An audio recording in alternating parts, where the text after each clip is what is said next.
bloody betrayal. That's the theme of this week's episode. Actually, it's the theme of 900 years of Irish history since Strongbow first landed on the shores. 900 years of treachery, treason, and betrayal, where someone, somewhere, somehow is going to inform your enemies to your projects, your plans, and risk the lives of all your people. This week is also the story of a murderous blood feud that ranks up there with the Capulets and Montagues of Renaissance Italy. Except this blood feud is happening right now in modern-day Ireland. It's a feud that features one of the most bizarre, brazen shootouts since the Wild West. It's a feud that is linked to the highly lucrative drug trade. It's a feud that has left dozens of corpses across Dublin. And it's also a feud that features international sport at the highest level. Welcome to Crime Waves.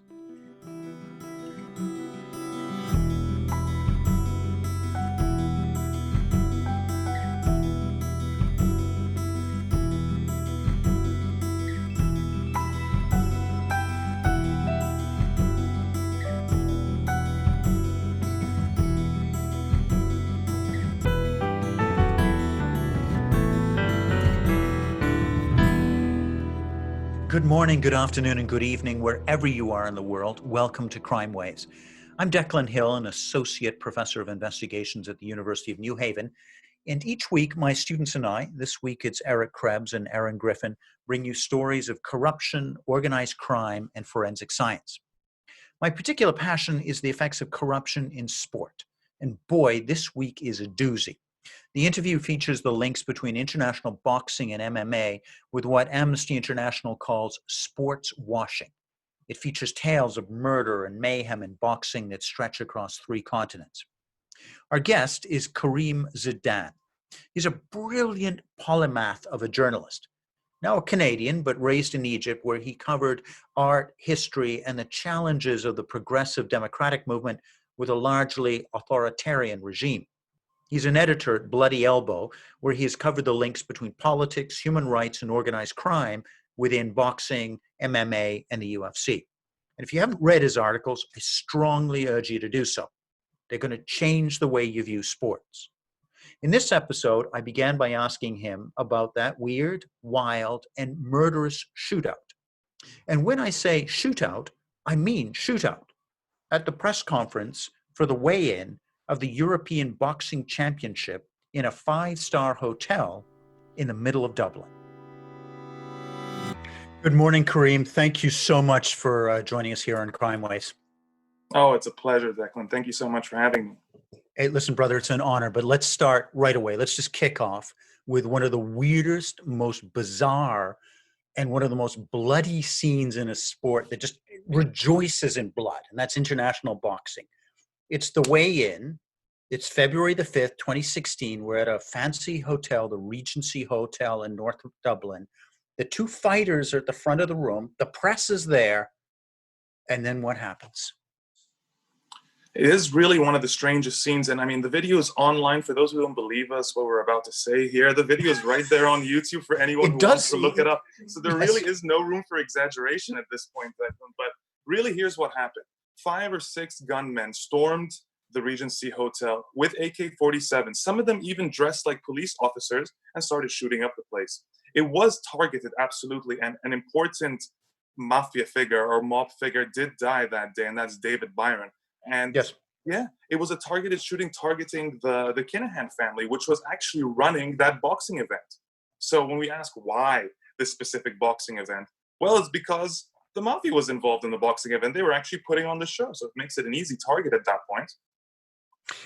And I'm going to leap forward to another event that just happened last month. We're recording this in July of 2020. But the reigning heavyweight champion of the world, this crazy, he rejoices on the moniker, the Gypsy King, Tyson Fury, does an announcement on Instagram. Please tell us about that. So he announces on Instagram that he has reached a 2-fight agreement to fight Anthony Joshua at some point in 2021. Now, the rumors were already swirling about that this was going to happen, but here was the key thing. As he was making this announcement, and he's super excited, he's talking about he can't wait to fight Anthony Joshua. Anthony Joshua was a big deal. This is probably one of the biggest heavyweight boxing fights you can put on in this generation at this point. What he goes and does is the strangest thing. He decides, instead of just talking about the fight, he's going to thank Daniel Kinahan, the alleged person who runs the day-to-day of the Kinahan cartel.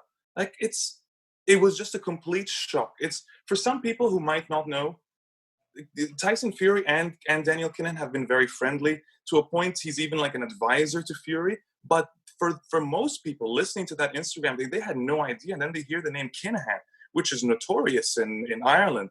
And, immediately red flares are up in the sky, telling people what's going on here. Why is the mafia involved in this? How did this even happen? How did he get involved in boxing? How did he even help make this fight a thing? So let's unpack that. We've got two major media announcements in international boxing, and at the highest level of international boxing. This is the heavyweight. The weight class that everybody follows. It's the reigning world champion announcing, the big title defense against a fellow Brit. They're going to do it in Saudi Arabia. So it's around the world from Ireland, from this shootout at a press conference. It's virtually recorded live. What's the linkage? Talk to us about that whole linkage between these two events. So the link has to be the man named Daniel Kinahan. Tell us more. Truth be told, Daniel Kinahan, well, ever since the first incident we just talked about being the shooting, after that sparked a bloody gangland feud between what is known as the Kinahan Cartel and the Hutch gang. The Hutch gang really were much more small-time than the Kinahan Cartel, which really can be described as the biggest drugs and arms trafficking cartel within Ireland at this point. And I mean, extending across from Ireland into a network that goes beyond into Spain and even North Africa at certain points. So that's an extensive network for this, what began as a small family in Ireland. So you take that, and the Hutch gang was just, small-time gang that really worked for the Kinahans for the most part. And then one execution, Gary Hutch gets killed and gets murdered really by the Kinahan, allegedly by the Kinahan cartel. And that sets off sort of a whole revenge plot, which leads us to the Regency Hotel shooting, where the Hutch gang is the ones who are perpetrating the shooting here. Yeah. So the Hutch guys are shooting the Kinahans are shooting the Hutch. Shooting back. So Daniel Kinahan at this point. Can I just make a jump in here, Karim? Because you know my background, my family's Irish, and I want to sum up what is going on between the Hutches and the Kinahans in one word. And it's the same word that defines much of Irish political and military history back for 1,000 years. And every single Irish person that's listening to it will know the word that I'm about to say. And that's betrayal. Because somebody somewhere is betraying the gang. That somebody inside the Kinahan gang is informing the cops. And that's what kicks it off. The same thing that happened to the IRA and the fight against the British Army. Half of them, we find out now, were on the payroll of British intelligence. The same thing. I mean, it's a constant bloody, and I use that word advisedly, theme in Irish history. Back to De Valera, back to Michael Collins. All these guys have always been betrayed by the Judas in their midst. Tell us yes, sorry. And so I'm saying basically what you're saying has just played out. That kind of Irish history has played out in this gang rivalry over the last 4 years, because it really did start with betrayal. The Kinahans believed that Gary Hutch, who was really a big-time enforcer for them, was an informant for the police, because multiple of their drug shipments had been stopped by the Irish police at that point. They're very suspicious. They think it's Gary Hutch. Gary Hutch reaches an agreement through Jerry Hutch, the head of the Hutch gang. He reaches an agreement to actually basically retire from the gang. He's taking a severance package and he's moving to Spain. And that's supposed to be the end of it. Yeah, true. That's so extraordinary. It tells you a certain aspect of the Kinahan gang where you can negotiate. Oh, I'm going to retire from the mob. I'm not going to be killed. I'm going to retire. I'm going to take a severance package. Well, the idea was that Christy, the dapper Don Kinahan, who was the head of the Kinahan cartel, he was supposed to be very good friends with Jerry Hutch. So it's sort of in part a favor to Jerry Hutch, in part sort of showing respect to this other elder sort of statesman in the mob. But when they actually came to this agreement, I think it was almost worth about $1 million, this severance package. Gary Hutch takes it and leaves, then gets executed later that same year. So by the Kinahan guys. By the Kinahan. So there's so two they go back on here. they go back. It's a double betrayal. They go back on their word. They go back on their word, and that's the spark that sets off the Hutch family. Jerry Hutch at no point thereafter was ever willing to make a deal with the Kinahans. So there was multiple more executions that happened, all generally from the Hutch family, especially after the Regency Hotel shooting. There was just a slew of assassinations that came thereafter. Then Chrissy Kinahan, of course, tells Jerry Hutch, all right, let's meet and squash this. And Jerry Hutch says, no. That's how much that betrayal meant to him. He was willing to lose his entire family, and he really did lose most of his family. I mean, there have been 18 assassinations so far in this feud. A few of them were a case of mistaken identity. So some poor innocent people have died just because they were mistaken for one of these gang members. But the vast majority of them, honestly, are Hutch family members. So this small-time gang standing up to the Kinahans has really suffered the most, and they suffered the most. Why? It's this sort of this moral statement. Like you betrayed me. There is no going back. There is no making a deal at this point. So yes, really, when you mention betrayal, it's an essential component of the story. And I also draw the attention to the blood feud nature, that this is relatives. This isn't just a bunch of goons killing goons. Mm-hmm. This is family versus family. And again, the Irish historians among our listeners are going to know this is, the repeat of what happened in 1918 when the whole Civil War kicked off, that this is family against family that's going on here. Before we move to the Middle East, before we take this onto an international scale, I just want to plumb the depths of Irish gangland a little bit more, and want to draw out a little bit of the moral characters of these guys who come from destitute North Dublin areas. One's from North Dublin, one's from an area of South Dublin, and this is poor. This is the poorest area of Western Europe in the 1970s and 80s when they're growing up. Tell us a little bit about Kinahan dad and his refusal to leave prison. Why does he refuse to leave prison? When he's in jail, it's the 1990s, and he says, hey, I'm kind of comfortable. What happens? What does he do? What's a really remarkable thing is that Chrissy Kinahan decides that he does not want to be let out on good parole or whatever it may be, just for being a good upstanding prisoner at the time. Instead, he had already enrolled in some French language classes, and through those French language classes, he had been progressing. So he decided, no, I'm not leaving here until I finish this and I learn my French. So he actually turned down. Stayed in jail. He stayed in jail willingly just to complete French. He also made the claim, if I'm not mistaken, no, actually, I believe that was the monk who made the claim about the being a heroin addict. I don't think that was Chrissy Kinahan. So, let's hold off on that bit. But the point is, he did want to stay in jail. It was sort of cleansing him. It was cleansing him to a certain extent. Those were the comments that he was making at the time. And of course, because he was picking up some French, which he thought would be extremely useful. What we find out later through that French is that he ended up expanding his drug and arms trafficking network into North Africa. So through Spain, which they had a lot of access to, they'd enter into Morocco, where there's French-speaking people. And then, of course, you can go there into Algeria, into Tunisia, where French is essential to communicate. Well, they're not going to be speaking. I mean, Kinahan family, as great as Chrissy was to learn this language, he wasn't going to be picking up Arabic and speaking to them in Arabic, especially the dialects available there. But French, on the other hand, much more accessible, and that's exactly what he did. So that's on the one side, where you have a family from this very poor section that's willing to learn languages, willing to kind of grow. On the other hand, you have the Hutch, and the leader of the Hutch is a guy called the Monk. Tell us a little bit about the Monk and the difference between the Monk and the rest of these hard-drinking, pub-going, alcoholic, and I'm speaking, I know these guys. Tell us a little about the Monk's lifestyle and the difference there. The Monk's lifestyle definitely was different, because now he is the one, now that I remember correctly, who did at least claim to have a heroin addiction of sorts. And through that heroin addiction, he's decided, being in prison is a way to stay clean.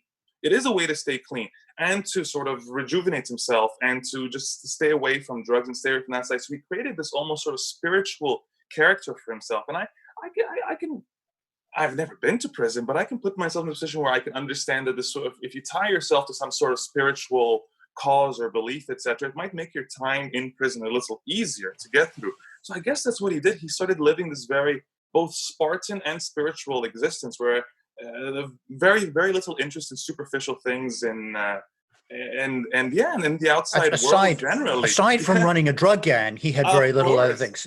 So well, that's the beauty. That's the beautiful hypocrisy there. Always, there's this beautiful hypocrisy in mobsters. Always, right? So this is a fantastic example of that. But it really is a Shakespearean tale. You have these two families, like the Montagues and the Capulets, and the leaders are these kind of separate spiritual guys. One is pursuing this international thing. One's got a monk-like lifestyle. And I got to say, Karim, if we're ever together in Dublin, you'll see how exceptional that kind of lifestyle is. They are the greatest partiers in the world.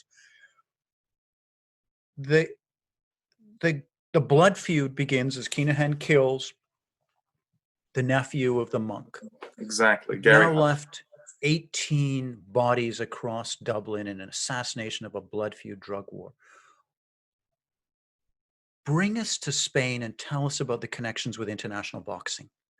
So right beneath Christy Kinahan, who's known as Dapper Dawn as well. So right beneath Christy Kinahan is his son, Daniel Kinahan. Now these are very different characters. I'd like to note that first of all, which is that Christy, there was a chance that you would never know where he is. Even a lot of the family apparently, allegedly, did not know where he was at most times, whether he was in Ireland, whether he had traveled. He had no interest in being pictured. We're not talking about a sort of a John Gotti kind of figure here, right? We're talking about someone who wanted to stay entirely out of the limelight, wanted nothing to do with it, wanted no press, never wanted to see his name in the paper. This wasn't the kind of person who was sort of getting high off the attention. Not at all. His son, on the other hand, was always sort of in the limelight and a media figure. And that just sort of expanded. As the rivalry took off, Daniel Kinahan was already, the rivalry, of course, between the Kinahans and the Hutch. Daniel Kinahan was already at the stage where he was trying to rebrand himself as a boxing guy. So what he went and did was he traveled to Spain and started where there was, of course, part of their drug and arms trade was in Spain. They're in Marbella. And while he's there, he decides to start a gym that he calls MGM Marbella. And he started with a friend of his, one of his boxing friends. And this gym slowly transforms into a management company, basically. They start managing boxers, etc. And that's growing as the Hutch Kinahan rivalry is also coming alive at this point. Daniel Kinahan realizes, okay, it's probably not safe for me in Ireland anymore. I think what people have to realize about the Kinahan-Hutch rivalry is that it was still devastating for both groups. Sure, it was the Hutch family that really suffered, but both the Kinahan and Hutch family ended up, all their what was once underground, this mob life that was once underground, has now become the daily readings in the newspaper. I mean, the police it's like their number one priority in many cases. They are now under a microscope that they weren't under before this rivalry. And I think that's an essential thing to note. People got really mad at Daniel Kinahan there for that. Can I just situate on one thing, because we're covering the years now between 2016 and the shootout at the hotel and 2020 when you and I are speaking. But I want again to double emphasize this. I know as an Irish guy, Declan, it's sounding like I've got an obsession here. But even now, the betrayals are going on.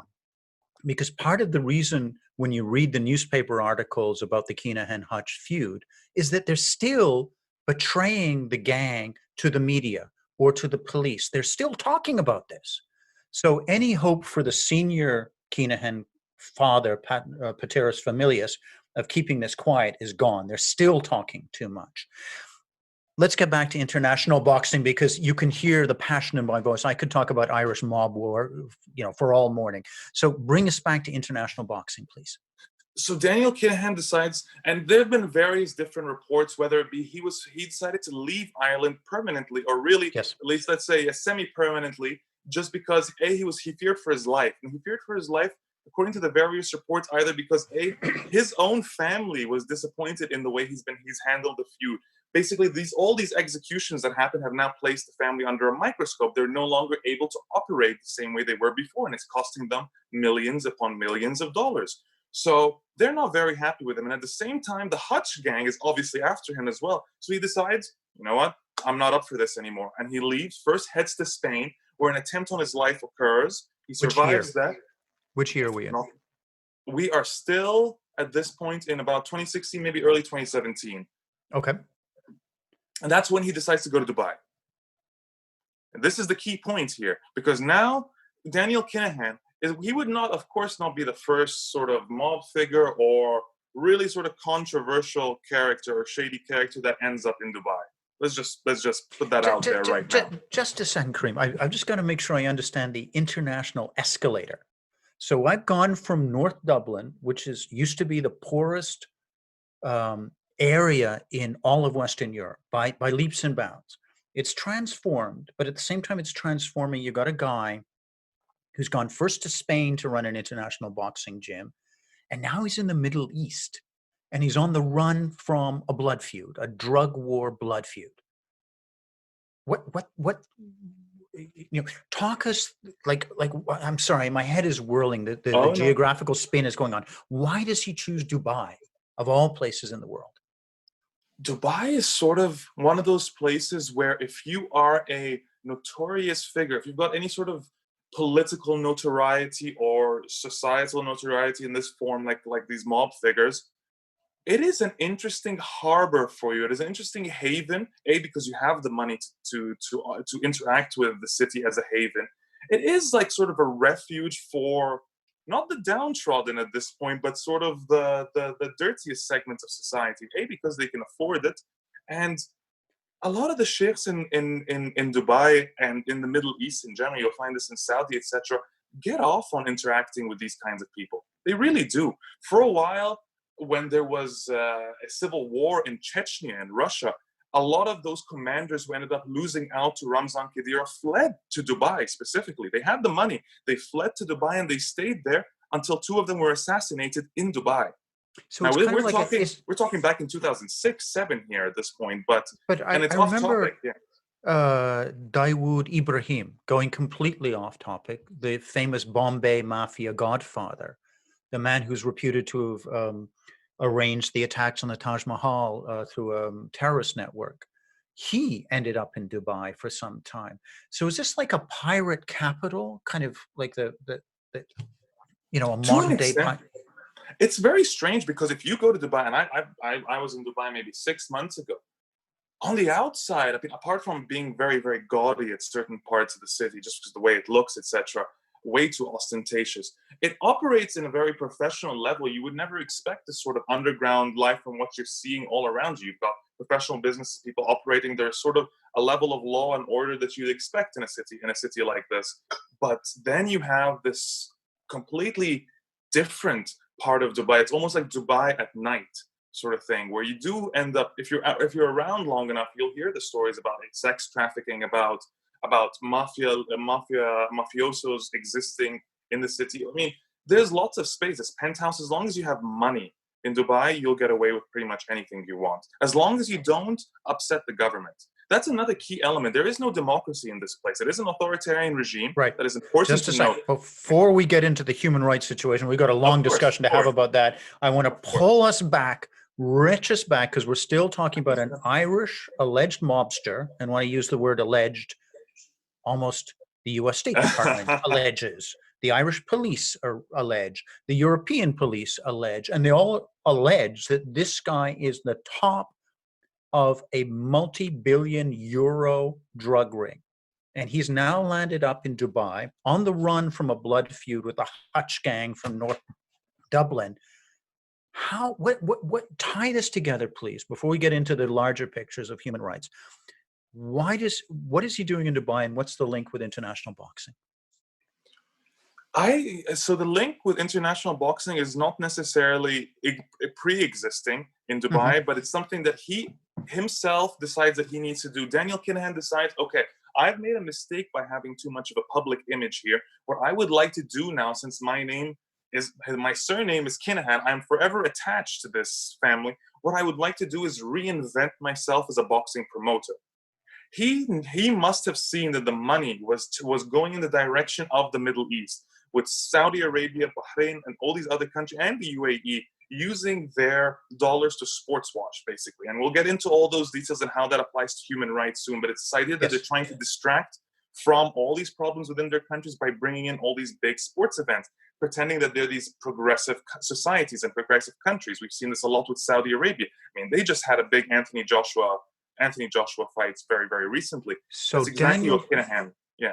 So Kinahan plays into this kind of zeitgeist that's floating around in the area. Hey, I can bring you the sporting goods. I can bring you these big events. I can do this kind of stuff to help. Exactly. It's a way to legitimize himself. So instead of being known as, oh, that mobster who's hiding out in Dubai, he wants to be known as, oh, that boxing promoter who runs that big gym in Spain that's become a boxing promotional and managerial company. And he will bring us all the fights we need. Through that, Kinahan would end up meeting all the big-time sheikhs, the Ministry of Tourism, etc., and works very closely with them, thus securing himself in this country. Try extraditing someone who the Middle East sees as useful to them, or especially these Gulf states. It's never going to happen. It's never going to. I mean, Irish police are trying to extradite him right now. They know he's there. Kinahan's not going anywhere. Because he's useful in terms of his connections with international boxing.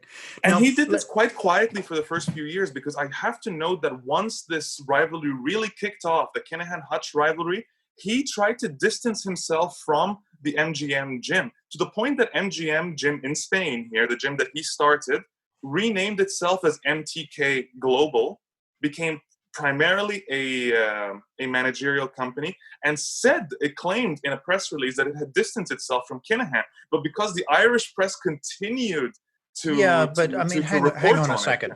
Hang on a second. One management company that he had founded said we've now distanced him. A continuing number of really high-level fighters, including Tyson Fury, the current heavyweight boxing champion of the world, not only last month announced that Kinahan had arranged his upcoming series of fights, but he'd also taken selfies with him. There'd been all kinds of, friendly stuff, and people continue to talk about the close relationship between these guys. Look, and a lot of these people are very open about it. Karim, just a second. Before we get any further, there are people who have listened with bated breath for the name I'm just about to drop. Because before we go any further, we've got to figure out this. He is the most well-known Irish fighter of this last century. And people want to know, has he got his fingerprints in this? And we all know who I'm about to mention, Conor McGregor. Is Conor McGregor involved in any way in this conversation that we've taken place so far? And if so, how? It's one of those 2 or 3 degrees of separation incidents. There's no real proof that he's a mobster or anything of the sort. But is he friendly with them? Is he aware of all these people? Has he taken pictures with them? Absolutely. And so he's actually taken pictures with these mobsters. Oh, with multiple of them. I'll let you. Everything I have figured out about Conor and the mob so far, I'll mention right now. It really begins at the Crumlin Boxing Club, where a lot of these people trained. I mean, that's where Conor McGregor got his start. That's where Jamie Kavanagh got his start. And Jamie Kavanagh actually is the boxer who was headlining the boxing event that ended up being shot up the Regency Hotel the day before. So Jamie Kavanagh, who was part of the Kinahan cartel, well, not Jamie himself, but his family, obviously. Jamie actually was specifically a boxer, but his family, well, I mean, both his father and his uncle were both enforcers for the Kinahan cartel before they were both executed as well. What? So, oh yes. No. You're making this is a Hollywood movie, Karim. I know, Karim, you've gone too far now, brother. I cannot believe you're linking the number one most famous fighter in the world at a gym, and the guy he's training with was shot at. Fortunately, he wasn't killed at the Regency Hotel shootout, where a bunch of guys came in with machine guns and started shooting. And that fighter's father and uncle were also part of this mass blood feud gang warfare. Absolutely, and not just that. So Jamie Kavanagh was there and did train at the Crumlin Boxing Gym. Whether he was a few years younger than McGregor or not, I'm not 100% certain about that one. But here's the other interesting thing: the actual person who did die, the enforcer for the Kinahans who did die that day at the Regency Hotel, who's David Byron, he was also someone who trained at the Crumlin Boxing Gym with McGregor, and someone that McGregor had taken selfies with. So all of these people seem to gather at this boxing gym. Okay. And I mean, it makes sense, right? Poor neighborhood, and boxing is a sport that does not have real barriers to entry. You need a pair of gloves, and you need to learn how to fight. And you need a place to train. I understand that, but in comparison to other sports where there's so much equipment to buy, etc., tons of barriers to entry, making them elite sports. Boxing is not that, not in the slightest. It's the way a lot of poor. I mean, we've heard this time and time. It's almost become the cliche story. Yes, poor athletes making it out through boxing. With boxing, and it's and we began our conversation earlier this morning with a discussion of myself and the current Prime Minister of Canada, Justin Trudeau. Yes. We trained together at a particular gym in Ottawa, Canada, where you have Haitian refugees, you have things, and just everyone's kind of mucking in together. So to be very clear, we're not suggesting Conor McGregor is a paid member of the mob or has received financial compensation anyway. He happens to know this. He's perfectly familiar with this world, because this world, all the fighters kind of know the mobsters, and all the mobsters, well, in Kavanaugh's case, some of them were the mobsters. But I think McGregor... Yeah, sorry, go ahead. So we got that spaghetti internecine Dublin thing. And by the way, if you need to understand the Civil War of Ireland, this is exactly what it's like. And this is the betrayal. This is the cousin is betraying the cousin, and the families, and everybody knows each other. And it's weird. Crumlin is in South Dublin. And the difference between Crumlin, which is a poor section of town, and the rest of South Dublin, which is probably one of the richest areas, if not the richest area in all of Ireland, is extraordinary. And there's a different accent across 2 or 3 streets. Forget, 3 miles, 2 blocks, and that accent and changes, as if these people are living in a different neighborhood. Speaking about a different neighborhood in a country, we're in Dubai. We've got this guy, Daniel Kinahan, who has escaped from that. He's now helping the government in this Middle Eastern country arrange fights and do this promotion deals and all that kind of stuff. Let's take a step back and talk about the human rights situation in Dubai. Can you tell us a little bit about the human rights of the laborers, the people, the hundreds of thousands of people that are making that city and that country? Well, that city that I just called Gaudi, well, that city, that giant city that they've built with all their skyscrapers, yes, is built on the hands of laborers. A lot of it done in horrific working conditions, living standards. I mean, I was in Dubai about 6 months ago, and one of my friends who was there was like, "Let me give you the tour nobody's going to give you." Awesome. And we did. We got in his car and we drove through a lot of those poorer neighborhoods. And to stand, let me put it this way: to stand in those neighborhoods, because I decided to get out and I wanted to go for a walk and really experience it, because some of the areas were it was the first time I felt real sort of an organic or sort of something real about this city. But when you turn from where you are in the sort of outskirt portion of the city, this little ghetto or shanty town almost, that's how, unfortunately, I can't find another term accurate enough to use for that. Yes. You look to the other side and you see actual Dubai with all its skyscrapers. It looks like Gotham from the Batman movies. It looks like Gotham. Wow. That's what it comes off as. So when you really, I'm using that as sort of this flowery way to describe just how bad it is for these workers there. And that's to this day, and that's after all the improvements they've made. Now, we're talking about 2020 when I visit this, in the beginning of 2020. You want to go back 10, 20, 30 years ago, it was horrific, the treatment. It was horrific. No, Human Rights Watch and Amnesty International, a number of these human rights groups talk about human trafficking of thousands, tens of thousands of laborers. Is that fair in your assessment?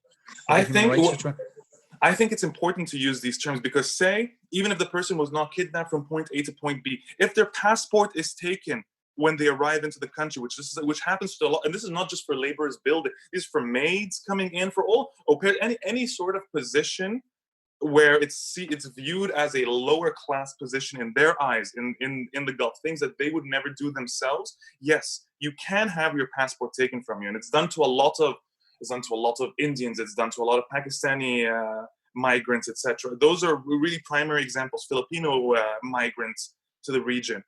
If your passport's taken from you, that to me is as good as human trafficking. That to me is as good as kidnapping. Because it's your control. Yes, exactly. It's complete control. You're forcibly detaining someone. There is no rule of law. You can't suddenly go and complain. you can't even leave at your own free will. And that's what happens to a lot of people. We've heard, and this is not, I need to state that this is not specific to the United Arab Emirates, but occurs across the Gulf region. But one incident that was specific to the UAE is that weird tale where a princess, and we are going to get back to boxing. We are going to get back to boxing, but I just want to lay out the kind of circumstances that are going on, the social circumstance in this particularly strange city. Some people call it a pirate capital of the world. Others call it an international business center. We'll figure this out. She gets on a yacht, this princess. Tell us that story, please. I wish there was much to tell, unfortunately, but we still don't really know the ends of this or where this is going. But let's start with this 33-year-old princess, right? Princess Lotifa. And she was living her life as a member of Dubai's royal family with the ruler, the Sheikh Maktoum, the ruler of Dubai, one of his wives, his youngest wife, and decides that it's time for her to flee. I mean, you'd hear some horrific stories about what she was saying about the way they'd want to scare her whenever she wanted something or wanted a bit more freedom. They'd land helicopters outside her patio area or her house in an attempt to just scare her. This idea that we can make you disappear in no time. They were hiding guns under her pillow. Of course, I say all this allegedly. This is what she says. When she put out YouTube videos, it said, this is what she said. They were hiding guns under her pillow. And that's a psychological one there. It's either, oh, you want to take your own life or do you want us to do it for you? It's a horrific thing to do to someone, a 33-year-old. And this is a princess. So, of course, she flees. And I think this was in about March 2018. And she's about to arrive to India. And that's about it. That's the last we've heard. So you've got a country. She has definitely been taken at this point. So we've got a country where, from the very poor, the to use Human Rights Watch and Amnesty International word of trafficked, to a princess is under problems, and there's all kinds of human rights activists in jail. There's all kinds of stuff, and in the midst of this country, UFC decides to build a fight island. What is the connection between the fight island with Daniel Kinahan, which is really what this podcast is about, the story of the Irish stuff, and this weird Middle Eastern country? Wrap this up for us, please, Karim. Tell us what the connections are between international boxing, fighting, and this country. It seems that the United Arab Emirates really enjoys combat sports, whether it be mixed martial arts, jiu-jitsu, or boxing, as a form of sports washing. Now, what is sports washing? Sports washing? Yeah, that's my question. What's sports washing? Sports washing was a term coined by Amnesty International in 2018 to describe how authoritarian regimes use and manipulate sports as a tool to whitewash their atrocious human rights records. So in the same way that you wash your money, you're using a sports event so that everyone's looking at the sports event. They're not looking at the human rights, the human trafficking, the princesses that are running away, the guys in prison. Got it. In more academic terms, it would be a soft power strategy and a form of sports diplomacy.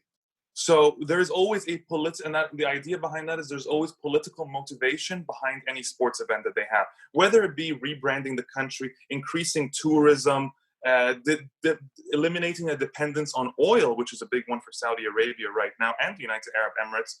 All these are great examples of why they want to sports watch. And again, fixing up the rebranding the country is a huge one for them because they want to be seen as progressive. Okay, so they want to be seen as progressive. They got all these issues, these human rights issues, these allegations of human trafficking, the allegations that it's the pirate capital of the world, not an international business center. And in comes this guy from Ireland on the run from a blood feud from North Dublin drug traffic. What's his role in all this? So when he gets to the United Arab Emirates and he gets to Dubai, he starts meeting all these different sheikhs. So this is the part where he goes off the radar for quite a bit and then re-emerges as this key figure. So we can create this sort of trajectory based on where he was when he arrived in the country and where he ended up in 2020 when Tyson Fury's announcing that he had been involved in the boxing agreement, and he names Daniel Kinahan. Over those years, we can assume that Daniel's building his network. He's meeting with the sheikhs from the United Arab Emirates. He's meeting with important royal family members in Bahrain, and he's doing the exact same thing in Saudi Arabia. 3 countries that are looking to use combat sports to sports watch. And they know that boxing is a big deal. And they are hearing that Daniel Kinahan is this, big notorious figure from Ireland who gets things done. It's always those kinds of stuff. And that's what they want to hear in the Middle East. They want to hear that someone's about to get things done, and he'll bring the fights that they need. It's no shortage of money. It's no shortage of money when it comes to the Middle East. Saudi will always pay more than anybody else bidding in the entire world. You can just assume that because they have the money to do so. And their overarching geopolitical goals are so important to them that they will spend on them. They will spend for these things. They're looking for media exposure. All these countries are looking for media exposure. I have my students here at the University of New Haven. I do a whole module on the fight game. And part of the fight game is that I have my students take a look at the congressional testimony of a guy named Sammy the Bull Graviano. And as you know, and many of our listeners know, Sammy the Bull was a hitman for John Gotti and killed at least 20, many people say far, far more, mafia hits. And at one point, he testifies before the U.S. Senate, a committee of the U.S. Senate, talking about boxing and talking about the role of boxing with the mob. And he says, essentially, and I'm paraphrasing massive number of pages, it's not for the gambling. It's not for match fixing. It's not even for the purse. What's really, really important is that boxing and fighting is a way into the guy who's now the president of the United States, Donald Trump, and Steve Wynn, the guy who was essentially the uncrowned king of Las Vegas. We could never meet these powerful guys if we didn't have boxing, if we didn't have these promoting these fights. Is a similar thing going on here with Daniel Kinahan and the blood families of the Middle East? Absolutely.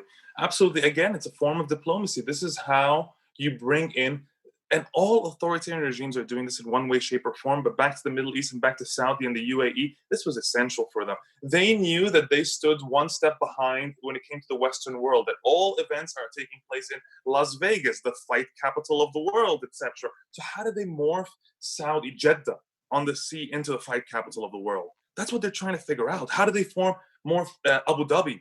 Because it's more Abu Dhabi than it is Dubai when it comes to Dubai is where he's harboring, but Abu Dhabi is the one that's interested in combat sports. That's why they took on Fight Island, for instance. And that has nothing to do with Daniel Kinahan as much as it just shows and showcases and highlights for us just how much the UAE government's willing to invest just for the sake of media exposure. They paid for just everything. A second, Fight Island. It's happening right now. Tell us about that. What is that about? So the UFC initially wanted to come back. I mean, of course, we're amidst the coronavirus pandemic. So the UFC really insisted that it was going to come back to action as soon as possible, was not going to wait out the brunt of this pandemic, was instead going to come back and try and do it as safely as possible. They tried to do certain events in the United States. It worked, but then they decided, no, you know what? We can't get any of our international fighters here. We need to find a different location. So they came to an agreement with the Abu Dhabi government, and particularly the tourism department, where, as the reports have surfaced recently, the United Arab Emirates, particularly the Abu Dhabi government, is going to pay the overhead for the UFC to come to Yas Island in Abu Dhabi, this little peninsula on the edge of Abu Dhabi, on the outskirts of Abu Dhabi, where they would live in pseudo-isolation for several weeks in a row and host like a 4-event series over the course of 15 days, where everybody will be tested repeatedly. It's basically created sort of a quarantine island, and they've covered all the expenses for the UFC, including accommodations, flights. They've built them a custom-built stadium there. And of course, we were just talking about labor rights and labor issues. That has to pop up in there. They've built a custom-built arena in the midst of summer. And summer heat in Abu Dhabi is is no joke. You know what I mean? It's really no joke. So you take all those elements and realize that the UFC got this extreme sweetheart deal out of this. Why, though? Because the United Arab Emirates and particularly the Abu Dhabi government wanted the media exposure. They admit as much in quotes when they were asked, why are you doing this? Why are you paying for all this? Well, we want the media exposure. They know they're never going to break even in this investment, but they are looking long term. They're looking for the sales pitch this is for their tourism department. They're looking to rebrand all sorts of human rights accusations. They want to present themselves as this lovely location, sort of exotic hotspot in the summer. And at the same time, they're using the UFC as a litmus test to see if they can bring other sports to this island and create this sort of isolated island. I mean, it could be lots of money for them if they brought the NBA. Like, I mean, the NBA is locked up right now in Disney World. Imagine if they could come to Fight Island. Just a second, Karim. You made a jump from using an Irish guy with a very troubled background, wanted by most of the police forces, used by the Middle Eastern areas to say, hey, we don't care. We just want you to arrange fights to make us look good and divert the attention. Talk to us about the plans by Bahrain, another country separated by a number of actual blood feuds and rivalries between their crown princes. But what is Bahrain trying to do with Daniel Kinahan, and why? Bahrain always, so in order to understand why they brought Daniel Kinahan, and it's important to understand in Bahrain that the one of the King Hamad al Khalifa, who rules Bahrain, has ruled Bahrain for going on 2 decades now. The fifth son, so not someone who's in line for the throne, not a crown prince, whose name is Sheikh Khalid. Sheikh Khalid was a lieutenant in the army, and really just quite a low-key member. Like, even during the Arab Spring uprising in Bahrain was not a key figure in it whatsoever. He was young at the time. He's still only in his 20s or early 30s at this point. What he did was decided that he's a big fan of combat sports. So he decided to open up his own MMA promotion and boxing promotion and have this sort of fight club where people can come in and train. And again, it was something for him. He wanted to end up rubbing shoulders with all the elite UFC fighters. He had Conor McGregor's coach come and train a lot at the fight club for a long time, or at least for the first year of the fight club. I mean, at one point he was cornering Frankie Edgar when Frankie Edgar was UFC champion. Like, by cornering him, I mean, like, holding the bucket and the towel, etc. as well, like all that kind of stuff.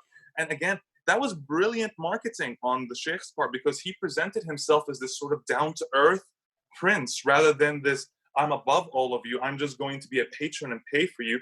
Instead, he was the one who was always pictured, sweaty and on the mats with these athletes, or, cornering them for fights. Hey, I've cornered boxing fights, and there's a lot of spitting going on. It's not a clean, like, there's a lot of harking and spitting and sweating and blood all over you. So fair play to the man. That's not the kind of thing that you expect a crown prince to do. You expect him in the royal box, but good for him for doing that.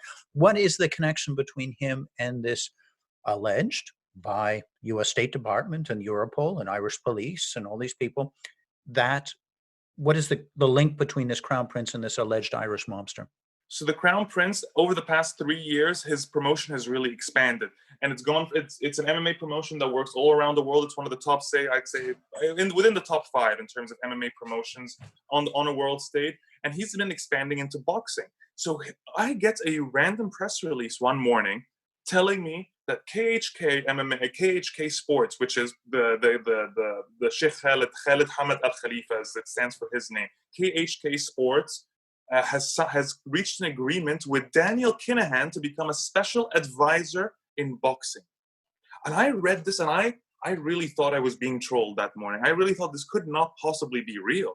But no, it absolutely was. Daniel Kinahan, and mind you, he actually gave his very first statement since the Regency Hotel shooting in that press release. So the first time Daniel Kinahan had spoken publicly in 4 whole years was in that press release for Bahrain. Can I just rein this in as a guy from an Irish family, mm-hmm. and a man who, like yourself, loves his Shakespeare and his literature, because I just want to take this moment. Kinahan clan has come from North Dublin, has come from this tough area in the 1980s, and here they are meeting with this maverick crown prince of Bahrain. And there's a kind of a Prince Hal, the Shakespearean character, the good time guy that's, partying along. And this is a moment where these two improbable characters come together in this tremendous arc. The next week, Tyson Fury, the current heavyweight boxing champion of the world, blows the gaff. He says, hey, everybody, thanks. And the world's attention, at least in the boxing world's attention, focuses suddenly. What happens at that moment? As Kinahan's kind of hand is, the Icarus moment, he's getting close to the sun. What happens then? He was on a trajectory to become one of the most significant and influential figures in the world of boxing entirely.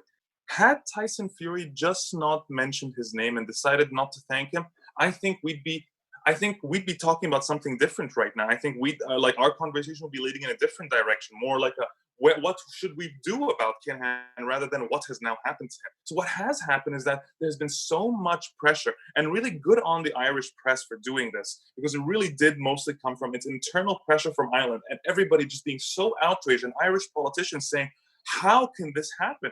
How are these governments working with one of the most corrupt and awful figures in our country, like notoriously well known? And this just goes on and on. I mean, there were so many figures from boxing who were willing to sports wash for Daniel Kinahan. I mean, you had Bob Arum, you had all these incredible, you had Carl Frampton, you had Tyson Fury, you had big champions and big promoters, really big names. I mean, you have Billy Joe Saunders, who's just like, I will retire. I don't want to compete if I don't get to keep my advisor and manager, Daniel Kinahan. Like, all these people really stuck up for him. In the UFC, Darren Till, who's a big time fighter in the UFC as well. When he was confronted and asked about his ties to Daniel Kinahan, he simply said, and what, basically was his response, is, and what? I'm friends with him, so what? Like, none of these people so much was the tension.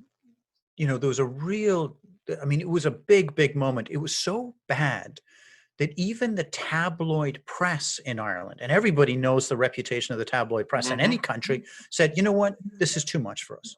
If this fight goes ahead, we are not going to print a single sentence word about this fight, because we're not going to do it. And the tabloid press in Ireland said, that's it, we're not going to do it. We're not going to report this fight. Absolutely. Prime Minister comes in and says, the then Prime Minister then says, this is too much. What is going on now as we speak in July, the third week of July 2020, with this issue?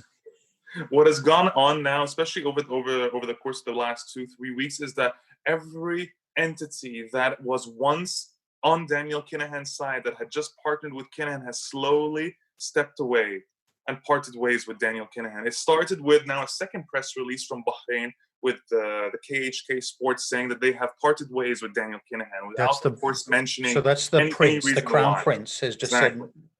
The Crown Prince basically says, no, this is way too much for us. We don't want any of this. We have important bilateral relations with both the UK and with Ireland. We don't want to risk any of these kinds of things whatsoever. So we're going to keep this separate. They decide to part ways. Slowly, this continues. Tyson Fury himself has had to say that Daniel Kinahan will no longer be his special advisor. And he did this very begrudgingly. He also suggested that Daniel Kinahan should be prime minister. So it's always one of those two-sided things. He's like, oh yeah, he won't be my thing, but you know what? I still like him a lot, basically. So there's still, of course, this. It was very begrudgingly done. And then you had the same thing. Bob Arum even had to step away, and Bob Arum was going to start. I mean, if you had tied in Bob Arum, one of the biggest promoters in boxing, along with Daniel Kinahan, they would have been unstoppable, especially with the money offered in the Middle East. They would have cornered boxing at that point. Those dreams are now gone, or at least for the time being. But I truly believe there is no way for Daniel Kinahan to rise again without all this coming to the surface again. So when you ask me how this all links back to the Hutch Kinahan rivalry, truth be told is, had all these assassinations never happened, chances are Daniel really might have been able to reinvent himself. And sure, there would have been occasional articles such as me reporting saying, how did a royal family tie itself in with an alleged gangster? It wasn't going to get the same media backlash and criticism and public sort of shaming that it did at this stage, when we've seen so many executions occur in Dublin over the last couple of years, or the last few years, really. So the ghost of the monk and the Hutch have risen up, and they've destroyed his dreams. That's extraordinary. Listen, Karim, thank you so much for coming in and speaking today. It was a real pleasure. We've covered an enormous amount of ground. And thank you as well for your work, because let's make it very, very clear to our listeners, you have been tilling a very lonely field. Yes, there was a bunch of guys that jumped in the last few weeks, but you have been covering this, the links between organized crime, human rights abusers, and many of the combat sports. And we would love to have you back on another episode of Crime Waves to talk about other stories. I'd love to talk to you about the role of soccer fans in the Middle East and the politics and the crime there. It'd be awesome to speak about that. Well, thank you so much, Declan. Honestly, I'll say this quickly before we go, is that please, the first time you ever emailed me, it was a shock to me, honestly, because I know exactly who you are and I followed your work. So the first time you reached out to me to say, honestly, I can't remember, it was something regarding one of my articles at the time. I just had to sit there at my email for a while and just look at that, being like, I guess I made it now. So you're a huge influence on me as well. Thank you for what you've done over the years. And I love that I'm seeing you mentoring a whole new generation, because I hope all those students realize just how lucky they are to have you. I wish I had someone like you when I was younger. I mean, I'm 28 now, but I wish I had someone like you 10 years ago.